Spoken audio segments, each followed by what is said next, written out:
Je suis le bon berger qui donne sa vie pour ses brebis.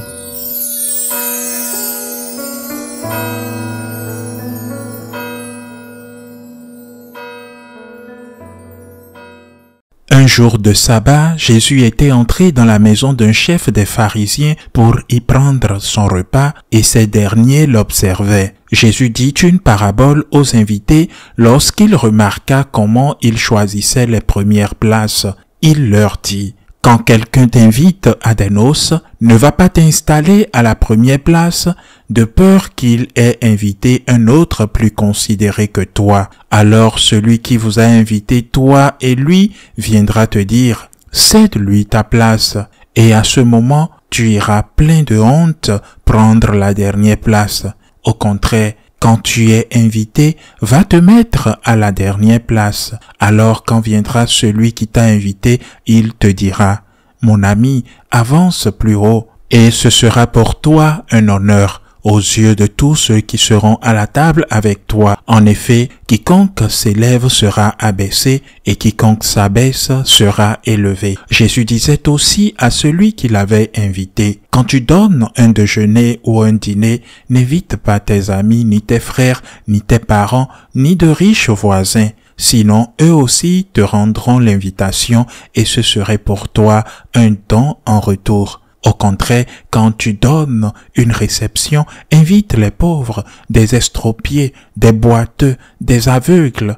Heureux seras-tu parce qu'ils n'ont rien à te donner en retour. Cela te sera rendu à la résurrection des justes. Acclamons la parole de Dieu.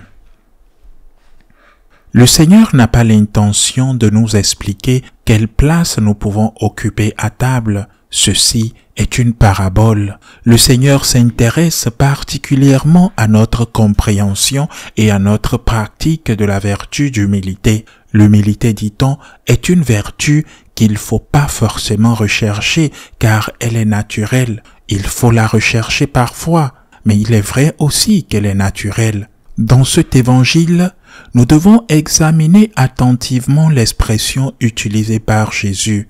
Jésus dit: « Quiconque s'élève sera abaissé, et celui qui s'abaisse sera élevé. » Le Seigneur ne dit pas « quiconque s'humilie sera élevé », mais plutôt « quiconque s'abaisse ». Il y a donc une différence entre s'abaisser et s'humilier. Premièrement, je crois que personne ne devrait être humilié, ni se sentir humilié. Mais parfois cela arrive, on l'est. Dieu veuille que vous n'humiliez jamais personne, chers frères et sœurs. Mais lorsque vous êtes humilié, vous pouvez réagir agressivement ou en acceptant cette humiliation. Ensuite, lorsque vous vous humiliez, vous l'acceptez et cela s'accomplit. L'humilité ne consiste donc pas seulement à la recherche, mais à l'acceptation. Et elle vient de l'extérieur sans qu'on la recherche. Celui qui s'humilie, c'est-à-dire qui accepte cette humiliation, sera exalté. Quand on vit l'humilité, on peut grandir en sagesse. Par exemple, une façon de vivre l'humilité est d'accepter les revers de la vie, le passage du temps, la vieillesse dont les conséquences sont inévitables. Mais grâce à la médecine, parfois, elles sont évitables, mais dans d'autres cas, elles sont inévitables. C'est une humiliation qui vient de l'extérieur, enfin, parfois de l'intérieur, car il s'agit de ton propre corps. Celui qui s'humilie, c'est celui qui l'accepte, celui qui ne recherche pas à paraître plus jeune et à effacer ses rides par les opérations chirurgicales coûteuses. Je n'ai jamais rencontré de femme plus belle que Mère Teresa de Calcutta. Quand j'étais avec elle, elle était d'une ride vivante, car elle était déjà très âgée, mais sa beauté était totalement spirituelle et provenait de son regard. Acceptez l'humiliation que la vie vous inflige. D'autres humiliations vous viennent aussi de l'extérieur. Peut-être qu'on ne reconnaît pas ce que vous faites, peut-être qu'on ne le reconnaît pas et vous avez droit à cette reconnaissance. Mais s'ils ne le reconnaissent pas, alors vous devez continuer à agir bien. J'ai souvent rencontré de telles situations. Et quel bien m'ont-elles apporté? Ce furent des situations et des moments douloureux. un peu douloureux, mais je ne veux pas exagérer. Mais ce furent des situations douloureuses et quel bien m'ont-elles apporté, chers frères et sœurs. Purifiez vos intentions. Purifiez les miennes surtout et me demandez encore une fois, pourquoi est-ce que je fais ces choses? Est-ce que je les fais pour cette personne qui ne m'apprécie pas compte tenu de ce que j'ai fait pour elle et qu'elle ne m'apprécie pas? Cette personne à qui j'ai tout donné mais qui ne me remercie pas? Est-ce que je mérite cette situation? J'ai laissé peut-être mon sommeil pour pouvoir faire une chose à une personne, pour pouvoir être là aux cheveux d'une personne qui souffre, mais ni un merci, ni une action de reconnaissance. Est-ce que je le mérite?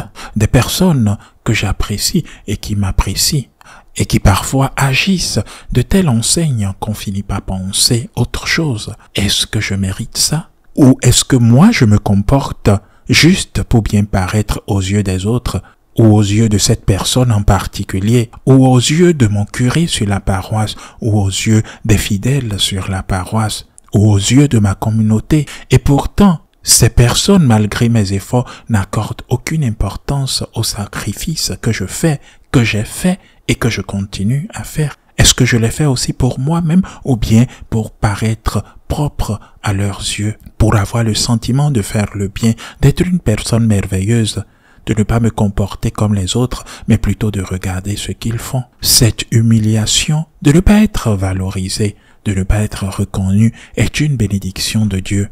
C'est très purifiant, car soit on arrête, soit on se demande pourquoi je le fais. Le fais-tu pour Jésus? Si tu le fais par amour pour le Christ, par gratitude envers lui, même si personne ne s'en rend compte, le Seigneur le sait. Et il a dit que même un verre d'eau donné à quelqu'un par amour pour lui ne restera pas sans récompense. Et même s'il n'y avait pas de récompense, et il y a toujours de récompense car le ciel existe, la récompense est d'aimer, et d'aimer celui qui t'a tant aimé. Voilà la récompense. Ainsi, ces humiliations de la nature, ces humiliations, exploitez-les. Elles sont des dons. Elles peuvent servir à vous purifier, à purifier vos intentions. Et ainsi, dit le Seigneur, vous vous humiliez et ainsi, le moment venu, vous serez exalté. Et je voudrais terminer en répétant ce que j'ai déjà dit à d'autres occasions. Il faut distinguer la justice de la vertu, par exemple la vertu du pardon, en l'occurrence la vertu d'humilité. Imaginez une personne humiliée chez elle par un mari ou une femme violente humiliée par ses propres enfants. Je connais des mères qui ont été battues par leurs enfants, ou une personne humiliée au travail parce que ses patrons ne respectent pas les horaires, ne les payent pas suffisamment, ou les insultent et les maltraitent. Que devez-vous faire? Il faut distinguer la justice de la vertu. La justice vous pousse à porter plainte contre un mari violent, à porter plainte contre un patron dont le comportement porte atteinte à vos droits économiques et à votre dignité. La justice vous dit que vous ne pouvez pas rester silencieux. La miséricorde et l'humilité vous disent que lorsque vous tentez un procès, lorsque vous recherchez justice, utilisez-les comme un moyen de vous purifier. Ce ne sont pas deux choses opposées ou contradictoires. Vous pouvez tenter un procès contre quelqu'un et lui pardonner dans votre cœur. Et cette douleur, cette offense doit servir à vous purifier. J'ai travaillé pour mon journal pendant 13 ans. J'étais rédacteur en chef de la rubrique Religion, du plus important journal espagnol de l'époque, notamment pour les questions religieuses. Mon supérieur direct était quelqu'un qui, à mon avis, avait toutes les caractéristiques d'un alcoolique, une personne extraordinaire, le matin insupportable et l'après-midi plus ou moins insupportable.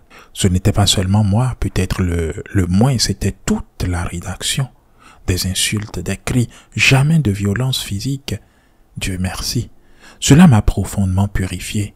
Je suis allé le signaler au rédacteur en chef du journal. Je lui ai dit que cela se passait dans la salle de rédaction et j'ai fait ce que ma conscience me dictait, même au risque d'en subir les conséquences. Je ne suis pas seulement venu me défendre, mais aussi défendre mes collègues qui avaient des femmes, des enfants, ou qui étaient sur le point d'en avoir et qui ne pouvaient pas risquer le représailles de perdre leur emploi. mais en même temps, c'était une purification. Pourquoi suis-je ici? Je me le demandais chaque jour, à chaque cri, à chaque insulte. Et je le répète, pour moi, ce n'était rien, pratiquement rien, comparé à ce qui était affligé aux autres. Pourquoi suis-je ici? Pourquoi suis-je ici? Qui s'humilie sera élevé, parfois même ici-bas, mais surtout au ciel. Qui fut le plus grand humilié? Notre Seigneur Jésus-Christ, le Dieu Tout-Puissant qui s'est fait homme. Et cela signifie s'humilier. Il est mort sur la croix.